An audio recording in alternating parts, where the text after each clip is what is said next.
नमस्कार, स्वागत है आप सबका। मैं पुनीत पाठक और आप देख रहे हैं मेरा मध्य प्रदेश। सुर्खियों के बाद खबरें विस्तार से देखते हैं। सबसे अहम खबर यह है कि भोपाल में बीजेपी और आरएसएस के पदाधिकारियों की मीटिंग लगातार जारी है। ये मध्य भारत प्रांत की अहम बैठक है। बताया जा रहा है कि इस बैठक में लोकसभा चुनाव को लेकर रोडमैप तैयार हो रहा है। बैठक में संघ के क्षेत्रीय प्रचारक अरुण कुमार और प्रांत प्रचारक दीपक विस्फुटे समेत आरएसएस के अनुषांगिक संगठन के पदाधिकारी और बीजेपी के संगठन महामंत्री सुहास भगत शामिल हैं। इस बैठक में भोपाल समेत मध्य भारत की लोकसभा सीटों के लिए जीत पर आरएसएस बीजेपी के साथ अपना ब्लूप्रिंट तैयार करने में जुटा हुआ है। आरएसएस के अनुषांगिक संगठनों के साथ उनकी भूमिकाओं को लेकर जीत का मंत्र पक्का करने के लिए एक रोडमैप तैयार किया जा रहा है। सीधे भोपाल चलते हैं। हमारे सहयोगी सुधीर दंडोतिया इस वक्त हमारे साथ में जुड़ रहे हैं। सुधीर, अब इस मीटिंग को काफी वक्त हो गया है, क्या कुछ जानकारियां मिल पाई हैं? देखिए, बिल्कुल पुनीत, बात करें तो लगभग 4 घंटे से ज़्यादा इस बैठक को हो चुके हैं, जिसमें आरएसएस के अनुषांगिक संगठनों के अलावा बीजेपी के कई नेता शामिल हुए हैं। खासकर ऐसी सीटें जो कि आरएसएस का गढ़ मानी जाती है और वहाँ पर इस बार बीजेपी के लिए काफ़ी ज़्यादा चुनौती है। आरएसएस नहीं चाहता कि कोई गलत मैसेज पूरे देश भर में जाए कि जो सीटें आरएसएस यहाँ पर कम से कम मजबूत तौर पर सतही तौर पर काम कर रहा है, वहाँ पर बीजेपी कमजोर स्थिति में है। ऐसे में किस तरीके से बीजेपी को मजबूती दी जाए, इस बात को लेकर विचार मंथन यहाँ पर बीजेपी के नेताओं के साथ में किया जा रहा है। अगर बात करें तो भोपाल लोकसभा चुनाव के जो प्रभारी बीजेपी की ओर से बनाए गए जसवंत धाड़ा, उनको कुछ ही देर पहले इस मीटिंग में तलब किया गया था और भोपाल सीट को लेकर कार्यकर्ताओं के बीच में क्या मैसेज है, जनता के बीच में क्या फीडबैक आया था और बीजेपी के नेता क्या कुछ सोचते हैं, इन तमाम बिंदुओं को लेकर जानकारी यहां पर जुटाई गई थी। आरएसएस के धुर विरोधी दिग्विजय सिंह यहां से चुनाव लड़ रहे हैं।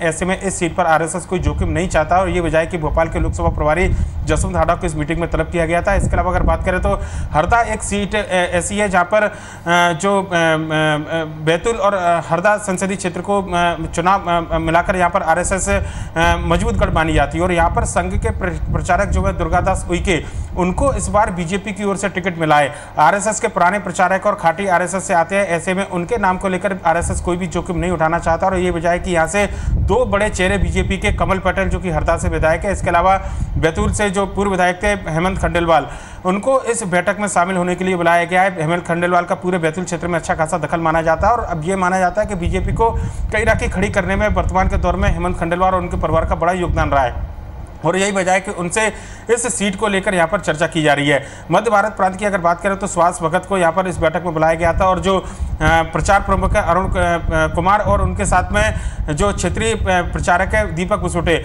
उनकी अलग से चर्चा हुई है भोपाल लोकसभा सीट के नामों को लेकर, विदिशा लोकसभा सीट के नामों को लेकर, इसके अलावा किन सीटों पर कहाँ पर आरएसएस की जरूरत होनी है। ये तमाम बिंदुओं के चर्चा के पहलू रहे हैं। फिलहाल अगर बात करें तो 4 घंटे से ज़्यादा का समय हो चुका है इस बैठक को और आरएसएस सतही तौर पर किस तरीके से बीजेपी की मदद करे, ये इस बारे में चर्चा की जा रही है। बीजेपी की ओर से एक बात कही गई थी कि इस बार जो नाराजगी है टिकट वितरण के बाद में, खासकर बड़े चेहरों को लेकर जो टिकट की दौड़ में थे, उनको मनाने की जिम्मेदारी किनको सौंपी जाए, क्योंकि मध्य प्रदेश के नेताओं के मानने से वो चेहरे नहीं मानने वाले हैं। खासकर अगर बोध सिंह भगत की बात करें, शहडोल से ज्ञान सिंह की बात करें, ये महाकौशल की बात थी, वहाँ के क्षेत्रों के नेताओं की चर्चा की गई थी। पर लेकिन लगभग इसी तरीके की स्थिति मध्य भारत और ग्वालियर चंबल के अंदर भी कई नेताओं के सामने है। ऐसे में आरएसएस ने अब ये बीड़ा उठाया कि वो इन नेताओं को बनाएगा और आरएसएस के जो स्वयंसेवक है और आरएसएस के जो बड़े प्रचारक है वो व्यक्तिगत तौर पर इन नेताओं से मुलाकात करेंगे और बीजेपी के पक्ष में काम करने के लिए उनको मनाने की कोशिश करेंगे।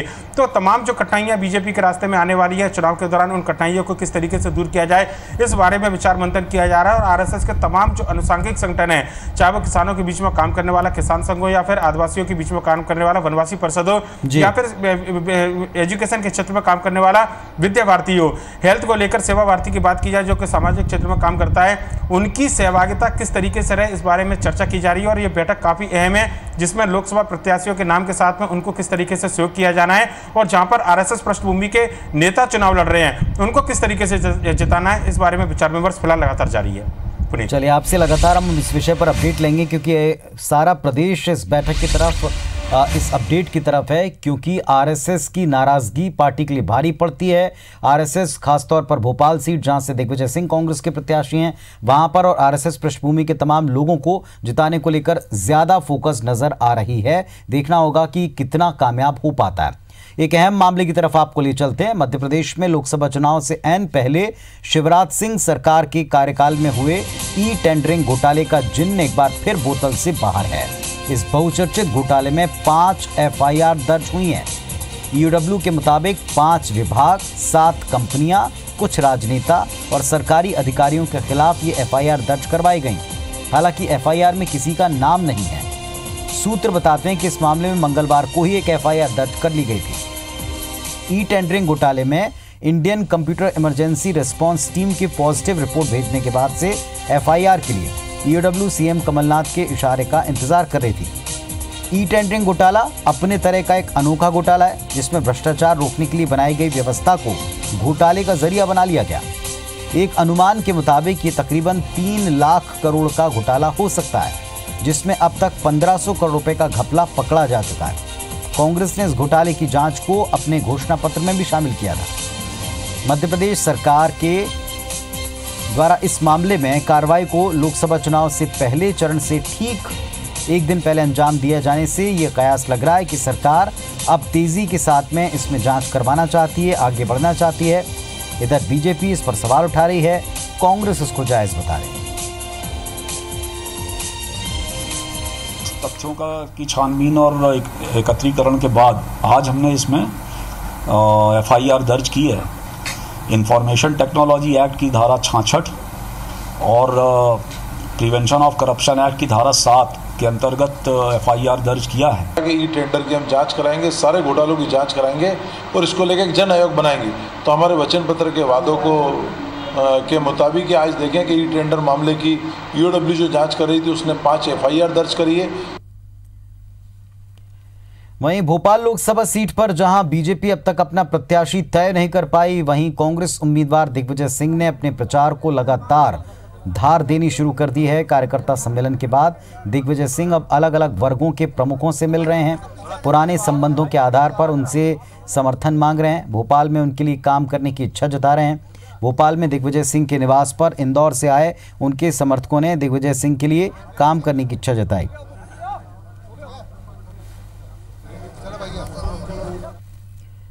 वहीं मध्य प्रदेश में पूर्व पुलिस अधिकारी प्रवीण कक्कड़ ने आयकर विभाग की कार्रवाई पर सवाल उठाते हुए इंदौर हाईकोर्ट का दरवाजा खटखटाया। इस मामले में कल सुनवाई होनी है। कक्कड़ की याचिका पर पैरवी करने के लिए पूर्व केंद्रीय मंत्री और वरिष्ठ वकील कपिल सिब्बल कल इंदौर पहुंच सकते हैं। कक्कड़ ने बहस के लिए बाहर से सीनियर काउंसिल को बुलाए जाने के लिए समय की मांग की थी, जिस पर हाईकोर्ट में जस्टिस प्रकाश श्रीवास्तव, जस्टिस विवेक रूसिया की स्पेशल डिवीजन बेंच में सुनवाई हुई। समय मांगे जाने के चलते अगली सुनवाई 11 अप्रैल ने कल की तय की गई। याचिका में कक्कड़ ने आयकर विभाग की कार्रवाई को पूरी तरह गलत बताया, जबकि आयकर विभाग ने कहा कि नियम के मुताबिक कार्रवाई की गई। हालांकि कार्रवाई में आईटी दिल्ली की टीम को कक्कड़ के घर से कुछ खास हाथ नहीं लगा और जितनी भी संपत्ति मिली उसके प्रमाण कक्कड़ ने पेश कर दिए हैं।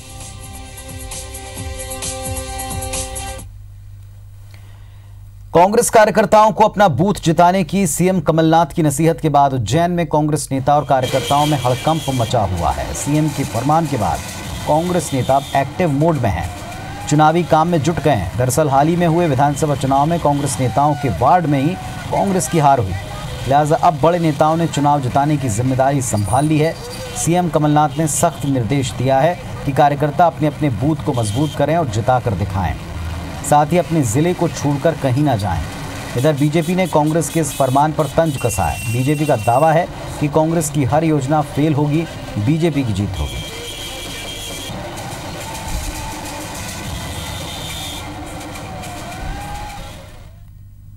हमारे वार्ड से जब हम जीते हैं तो वो अभी तक के सारे रिकॉर्ड टूटे हैं और जहाँ जहाँ से आपने कांग्रेस के पार्षद लड़े गए थे उनके सहित कांग्रेस के दिग्गजों से भी अपन जीते हैं। पोलिंग पे कांग्रेस बहुत लंबे अंतर से हारी है, तो मुझे नहीं लगता कि किसी भी स्थिति में उनका जो बूथ मजबूत का जो योजना है वो सफल होगी। निश्चित तौर पे आने वाली सरकार भारतीय जनता पार्टी की बनेगी और हमारे भाई अनिल फिरोजिया भारी बहुमत से प्रत्येक मतदान केंद्र पर जीतेंगे। चुनाव में जो पिछली बार यहाँ पर हमारे कांग्रेस कार्यकर्ताओं के बूथों पर पार्टी हारी है, उन सभी कार्यकर्ताओं को ही तो ये संदेश दिया है कि आपके बूथ की रक्षा करना और कांग्रेस पार्टी को अपने बूथ पर जिताना आपकी अहम जिम्मेदारी है। एट्रोसिटी एक्ट में विधायक जालम पटेल की जमानत की सुनवाई को टालते हुए कोर्ट ने 1 दिन के लिए बढ़ा दिया। आज जालम पटेल सरेंडर करते हुए जिला सत्र न्यायालय में पेश हुए थे, लेकिन फरियादी के उपस्थित न होने के कारण जज ने उनको केंद्रीय जेल नरसिंहपुर भेज दिया, जहां से उन्हें कल कोर्ट में पेश किया जाएगा। 1 सप्ताह पहले जिला प्रशासन का राजस्व अमला नरसिंहपुर तहसील के सगौनी खुर्द गांव में किसानों द्वारा सरकारी जमीन पर किए गए अतिक्रमण को हटाने पहुंचा, जहां ग्रामीणों ने तहसील कर्मचारी और पटवारी के साथ मारपीट कर दी। इसके बाद विधायक जालम सिंह भी मौके पर पहुंचे। प्रशासन ने 10 से ज़्यादा किसानों समेत विधायक जालम सिंह पर कई गंभीर धाराओं में मामला दर्ज किया। भीड़ को उकसाने, अपहरण समेत एट्रोसिटी एक्ट का मामला इसमें शामिल है। इस मामले में सांसद और होशंगाबाद से बीजेपी प्रत्याशी राव उदय प्रताप सिंह ने इसे चिंताजनक स्थिति बताते हुए कहा कि स्थानीय विधायक क्षेत्र में कोई घटना घटे और विधायक मौके पर पहुंचे, उसके खिलाफ कार्रवाई करे तो ये बड़े असंतोष की बात है। उपस्थिति दर्ज कराते हुए न्यायालय में 439 पर सुनवाई होती है। हाँ, अब फरियादी अब क्या करेंगे? फरियादी के लिए थाना कोतवाली को नोटिस जारी हो चुका है। वो नोटिस तामीली उपरांत ही कल के ऊपर जाएगा। हाईकोर्ट जाएंगे, सुप्रीम कोर्ट जाएंगे। न्यायालय हमेशा न्यायालय जैसे पुलिस ने कार्रवाई की है। हम भी जो घटना है वो उसमें कहीं से कोई अपहरण का मामला नहीं बनता, उन्हें बयान नहीं दिए। पटवारी के मारपीट में कोई पटवारी मिला ही नहीं है, उन्हें बयान दिए, उनको नहीं मिले नहीं। RI ने रिपोर्ट की घटना भी कहा कि वो नहीं मिले। चलिए अब आपको सीधे लिए चलते हैं डोंगरगढ़ के मां बमलेश्वरी मंदिर में, जहां मां की आरती इस वक्त हो रही। ओम जय अम्बे गौरी मैया, जय मंगल मूर्ति मैया, जय आनंद करणी, तुम्हें को निसे दिन देवत मैया जी को सवे दिन देवत हरि ब्रह्मा शिवेरी। ओम जय अम्बे गौरी मांगे सिंदूर विराजत, टीको मृग मदे को मैया, टीको मृग मदे को ज्वाल से दो नैना, निर्मल से दो नैना, चंद्र वदनी को। ओम जय अम्बे गौरी काना के समान काली बात राखता मरे राजे मैया, राखता मरे राजे, राखते पुष्प गले माला, लाल फूल बने माला, गंडन पर राजे। ओम जय अम्बे गौरी के हरिवान राजा, खड़ग कपरधारी मैया, खड़ग कपरधारी, सूर्य नर मुनि जन देवत, सूर्य नर मुनि जन देवत, दिन के दो हारी।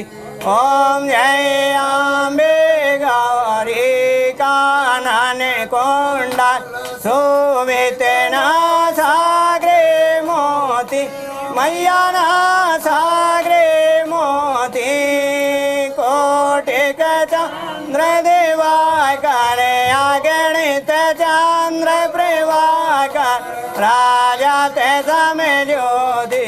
ओम जय अम्बे गौरी सौम्य सौम्य विचारी, माए दासुर गाती मैया, माए दासुर गाती, धूम्र विलोचन नयना, मधुर विलोचन नयना, निशे दिन मधुमती। ओम जय अम्बे गौरी चंड मुंड संगारी, सोनित वेद हरे मैया, सोनित वेद हरे, मधु के टवे दो मारे, मधु के टवे संगारे, सूर्य भया हे गारी। ओम जय अम्बे गौरी ब्राह्मणी रुद्राणी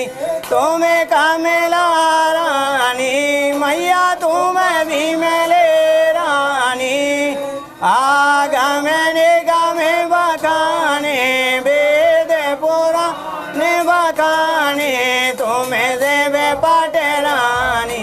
ओम जय अम्बे गौरी चौलट जोगिनी गावत नृत्य कर देवैरो मैया नृत्य कर देवैरो।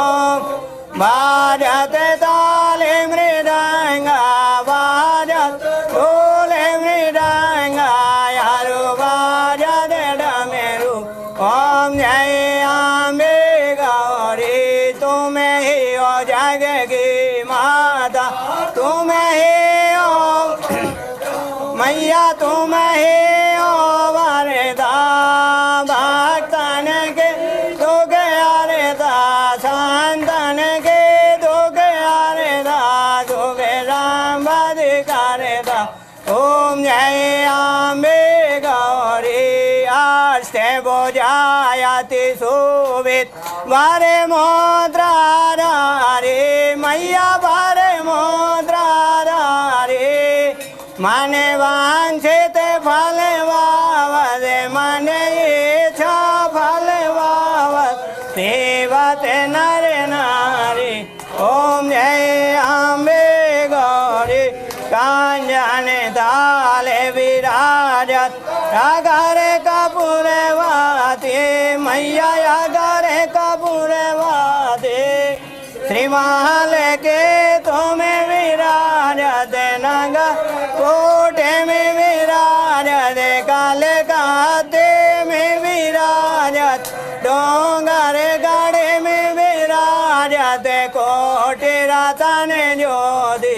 ओम जय अम्बे गौरी माता जी की आरत जो कोई जान गावे मैया जो मन से ध्यावे।